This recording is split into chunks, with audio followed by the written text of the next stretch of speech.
Bonjour, je suis Jonathan Valois, je suis un militant du Parti québécois, je suis député de Joliette, mais je suis aussi le porte-parole de l'opposition officielle en matière d'affaires intergouvernementales canadiennes. Ça, c'est la deuxième capsule que vous regardez, la capsule sur Option Canada. Si vous n'avez pas regardé la première capsule, la télé Libération, je vous invite à aller la regarder. Très importante, celle sur le scandale des commandites. Si vous l'avez regardée, vous allez voir que cette deuxième capsule-là va dans le même sens que la première, c'est-à-dire on va travailler avec un organigramme. Un organigramme pour comprendre. Comprendre quoi, en gros? Que les forces fédéralistes sont loin d'être des démocrates, que les forces fédéralistes sont loin d'être des gens qui sont là, qui font de la politique au sens noble du terme. Les forces fédéralistes, essentiellement, sont des gens qui prennent tous les moyens pour arriver à leur fin. Alors, Option Canada, c'est, tant qu'à moi, peut-être même un peu pire que le scandale des commandites, parce qu'on n'est plus en 96 après le référendum, on est en 1995, septembre 1995, quelques mois avant le référendum de 1995 sur la souveraineté. Regardez, c'est encore Jean Chrétien, Jean Pelletier, son chef de cabinet, mais ce coup-là, plutôt que d'aller du côté d'Alfonso Galliano, on va du côté de Michel Dupuis, ministre du patrimoine canadien.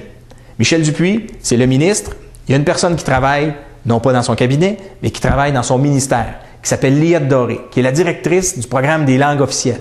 Liette Doré, qu'est-ce qu'elle fait, elle, comme responsable des langues officielles? Bien, c'est elle qui va envoyer, juste avant et même pendant la campagne référendaire de 1995 pour l'équivalent d'à peu près 5 millions de dollars au Conseil pour l'unité canadienne qui s'appelle Option Canada. Regardez bien.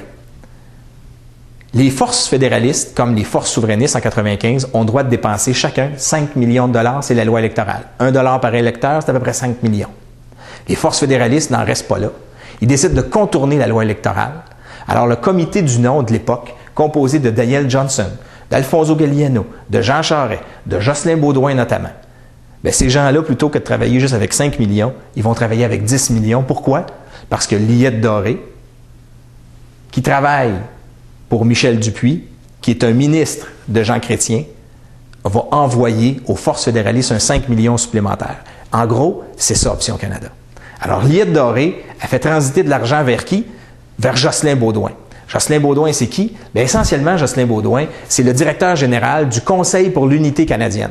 Mais le Conseil pour l'unité canadienne ne peut plus recevoir cet argent-là, ne peut plus être aussi militant qu'il l'a déjà été, parce qu'il a reçu un avertissement du ministère du Revenu, tant fédéral que québécois, sur le fait que ses agissements l'éloignent d'un organisme de charité et le rapprochent de plus en plus d'un parti politique, et qu'il va être sanctionné s'il continue à agir comme ça.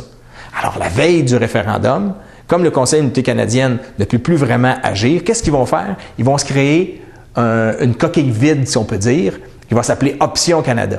Option Canada, c'est quoi? C'est la façon que le Conseil pour l'unité canadienne, avec Jocelyn Beaudoin, son directeur général, va œuvrer, va trouver. C'est une idée que Jocelyn Beaudoin puis le Conseil pour l'unité canadienne vont trouver de faire indirectement ce qu'ils ne peuvent plus faire directement. Donc, ils vont se créer quelque chose qui s'appelle Option Canada. Le président d'Option Canada, vous le voyez, alors il crée cette corporation-là. Le président de ça, c'est Claude Dauphin. Il travaille pour la Ville de Montréal aujourd'hui. C'est lui qui va signer les chèques. Il va signer les chèques parce qu'il va donner de l'argent à un paquet de monde. Il va donner de l'argent tant à des compagnies de communication, notamment BCP Communication, qui va recevoir près de la moitié du 5 millions. Donc, un 2, quelques millions, BCP Communication va recevoir de l'argent d'Option Canada pour faire toutes sortes de publicités, toutes sortes de choses qui vont servir avant, mais aussi pendant la campagne référendaire. Mais c'est aussi Claude Dauphin qui va signer un paquet de chèques pour des faux bénévoles qu'on appelle, des gens qui vont travailler de façon supposément bénévole, mais qui vont recevoir à côté de l'argent comptant ou des chèques d'autres organismes pour le service qu'ils offrent aux forces fédéralistes. Donc, non compté dans les dépenses électorales. Et c'est en gros, c'est comme ça que ce système-là fonctionne. Fait que non seulement on a une Liette Doré qui envoie de l'argent à Jocelyn Beaudoin au Conseil de l'unité canadienne pour Claude Dauphin, mais on a aussi, de ce côté-là, un Conseil pour l'unité canadienne, mais un Option Canada qui, lui, va s'assurer de faire tout le travail pré-référendaire et référendaire pour s'assurer que les forces fédéralistes soient doublement présentes sur le terrain. En gros, c'est ça qui va se passer. Mais regardez, là, il y a beaucoup de noms, là. qui vont recevoir ça. Regardez ici, là. Quand je vous parle de noms, là, je vous ai parlé tantôt de BCP avec Yves Gougou, John Parizella, mais il y a aussi des noms comme Louis Pichette, Michel Larivière, Chantal Landry, Daniel Laure, Constant Di Girolamo, Manon Lecourt, Michel Rochette, Bruno Lortie, Katia Parisé, Denise Miquelon. Tous ces noms-là, c'est des gens qui vont recevoir de l'argent, ça, on le sait. Depuis le livre de M. Philpott et Lester, on sait qu'il va y avoir un paquet de monde qui vont recevoir de l'argent un peu partout d'Option Canada. Et pourtant, c'est resté secret longtemps. Mais plein de gens, des forces fédéralistes, vont recevoir de l'argent.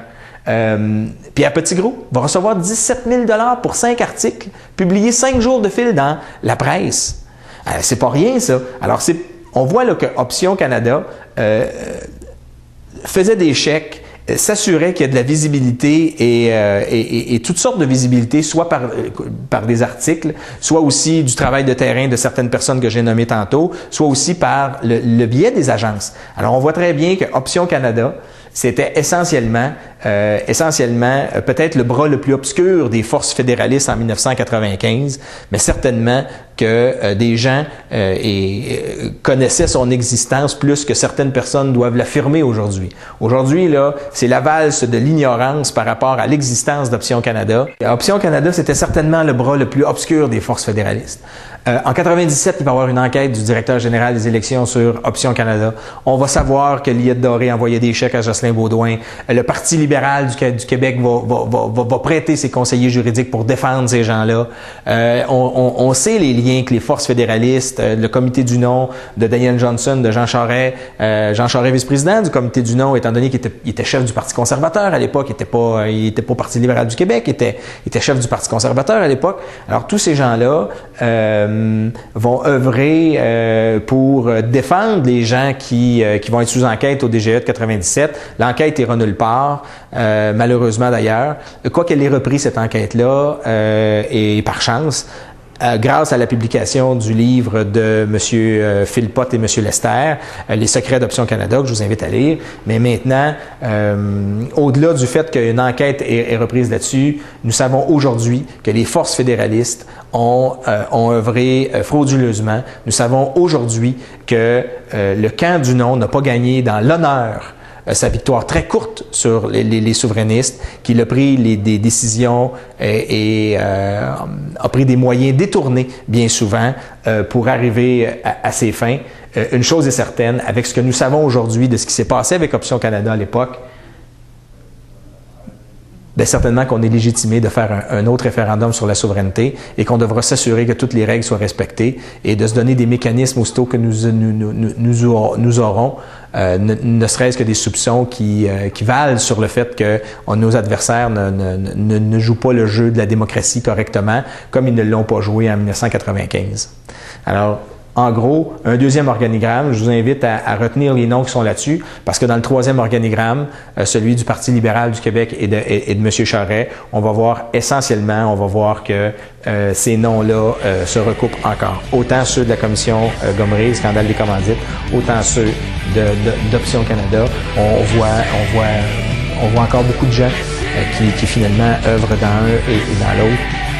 Et je vous invite à écouter évidemment la troisième capsule, celle sur le Parti libéral du Québec et M. Charest.